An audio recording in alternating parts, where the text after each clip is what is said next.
Hello and welcome to another episode of this live stream event that I call Empowered Sensitivity, Exploring the HSP Experience. And this is where we'll be taking a deeper dive and a deeper look into exactly what it means to be highly sensitive. My name is Linda Binns. I am the breakthrough energy expert. I'm highly sensitive, obviously. I've been working with energy for 26 years, primarily working with people who are highly sensitive. Today, we are examining the question of whether high sensitivity is a positive or a negative trait. Now that I understand this more myself, I understand the trait a lot more myself, I see it as a very positive trait, and I will explain why. I do know that many people might see it as a negative trait. Can it be seen as negative? Absolutely.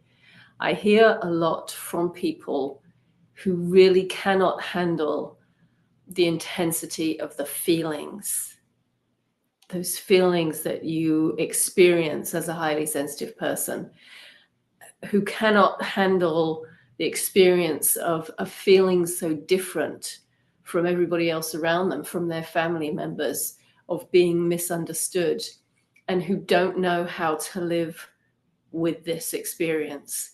It's certainly a much more intense experience than for those people who don't have the trait. And I think this is why understanding the trait and understanding yourself and how it applies to you, this self-awareness, is so incredibly important. Absolutely, some things can be frustrating. Some of the things for me, certainly early on, before I really understood it, that were frustrating would be something like overthinking. I can overthink any situation or any question, and it can send my mind into overdrive, turning something over and looking at it from every angle. Not that I'm necessarily wanting to do that. It's a great skill to have when you need to do that and you want to do that. But it can be something as simple as somebody asking me, what do you want for lunch? Or do you want to go to this particular place? There's an immediate trigger of thinking about whatever it is from every angle. Now, I have learned how to calm that down. Now, if I have a situation, something perhaps that's more difficult, something that might be troubling me, or something that I'm having difficulty gaining clarity around, then I've found the best strategies for me to use in that kind of situation would be something like journaling, just writing through whatever is going on in my mind. I find the very act of writing it down, getting all of those thoughts out and onto paper, has a really good calming effect on my mind.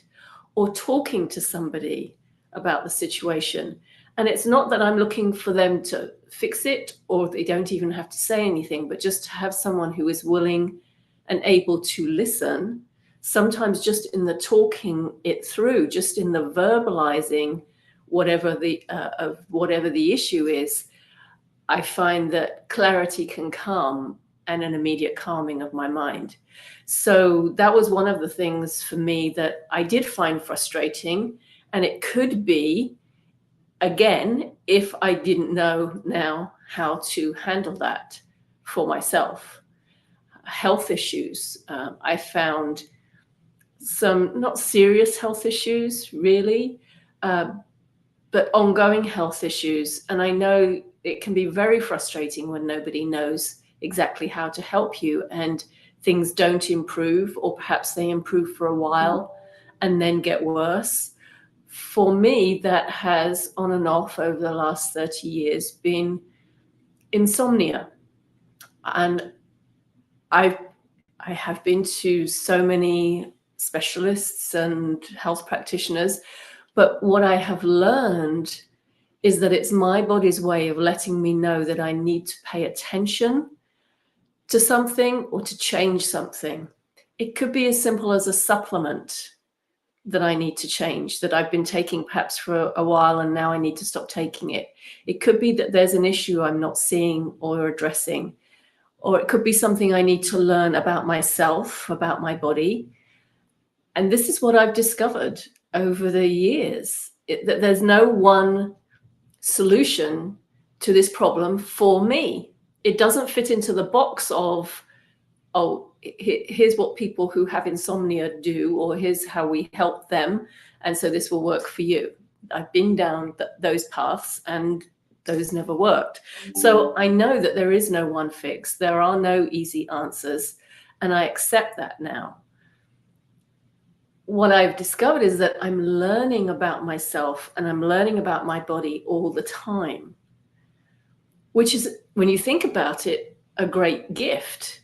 Can it be frustrating? It can feel that way, but it depends whether you see it as, I've learned to see it instead of seeing it as something that is happening to me, that I have to overcome. I see it as something that is happening for me, that I can learn something from. And that changes the whole experience, because highly sensitive people do experience and feel everything so much more deeply. We think more deeply, which of course can lead to overthinking. We feel emotions, we feel energy, and can pick up other people's emotions and other people's energy, which of course can become overstimulating and can feel like too much if you don't know how to deal with it. We notice subtleties that other people don't see, which can make you feel that you're being misunderstood, that you don't fit in because other people are not seeing what you see, and maybe question what you're seeing. So there are definitely some unique challenges to being highly sensitive. I do understand how it is possible to see this as a negative, because you don't want to feel this way. You just want to be like everyone else. I think the problem really comes when you resist who you are. That's when it feels negative. So if you think about that, that's like me saying, or you saying, well, I don't want to be the age that I am. Well, you can resist it. You may not want to be that age, but you can't change it, can you? Because you are. I might say, I don't like being 5'5". I want to be taller. Nothing I can do about that. So the more I resist it, though, the more upset I will be about it. The more I will see it as a problem. So if you are highly sensitive and you resist it, if you say, I don't want to be highly sensitive, how can I switch this off? It's too intense. That's when you'll experience more challenges. It's when you surrender into it, when you accept, okay, this is who I am. Now, how can I learn more about what that means for me? How can I make the most of who I am? That's when you can start to see it as a positive. I have learned so much through all of my challenges. I've learned to accept and surrender and not resist, because when you do that, that is when you learn, and that is when you are able to expand and be the best version of yourself that you can possibly be. I think as a highly sensitive person, understanding your uniqueness, your energy blueprint, if you like, is key. I call it energy mastery. It's understanding your energy. It's understanding the energy of the people around you and how that affects you, understanding the energy of the situations you encounter, how that affects you, understanding the energy of your environment and how that affects you. And when you understand that, when you begin to understand that, and you start to learn how you can change that energy so that it is more in alignment so that you're not fighting against it all the time. You're not fighting against situations. You're not fighting against other people. You're not fighting against yourself. This is energy mastery. When you accept who you are, you learn more about it and you work with it, not against it. That's when you experience the true advantages. I now know that being highly sensitive is a gift. I see it as a very positive trait. Yes, there are challenges, but who doesn't have challenges? Who in this world does not have challenges? It's about learning how to work with who you are rather than against who you are. One of the best ways to do that, one of the best things you can do, I think, is to meet and talk with other people who are just like you. You are not alone. And I think that can be when it seems like a huge challenge as well, when you feel like you're the only person who feels this way. This applies to high sensitivity, applies to about, I don't know, I've seen different estimates, 20 to 30% of the population. So there are other people like you. And when you meet them and you start talking with them and you feel understood by them, then that is a real benefit. It's very, very supportive. And you might be an introvert. You might be used to doing everything alone, just by yourself. I am an introvert. I was always used to not having any support and figuring everything out for myself. But now I recognize the power of connecting and talking with others who understand.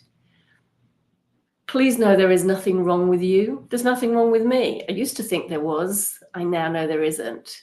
Knowing who you are is key. Learning every day. That's your opportunity. That's the gift. That's when you see it as the advantage that it is. I have resented it. I have wanted it to be fixed in the past, but now I wouldn't want to be any other way. The difference is I stopped fighting, I embraced it, and I work with it. And that is when you begin to experience the freedom to be who you are. It's really very liberating. So if you are struggling, please reach out. There are people who understand and can help and who have been where you are. You are not alone. As always, I love sharing this information and talking about energy and high sensitivity. And as I always say, it's one thing to take in this information, it's another to do something with it. Understanding and mastering energy is crucial for highly sensitive people. So whenever you're ready to stop giving your energy and your power away and to thrive by mastering your energy and the energy around you, then please reach out and let's have a conversation about what is the best approach for you. You can send me a direct message or an email to linda@lindabins.com. And thank you so much for watching. Next week, we will be talking about how does high sensitivity affect relationships. I think that's going to be a very interesting topic. I hope you'll tune in or be sure to catch the recording. I will see you next week.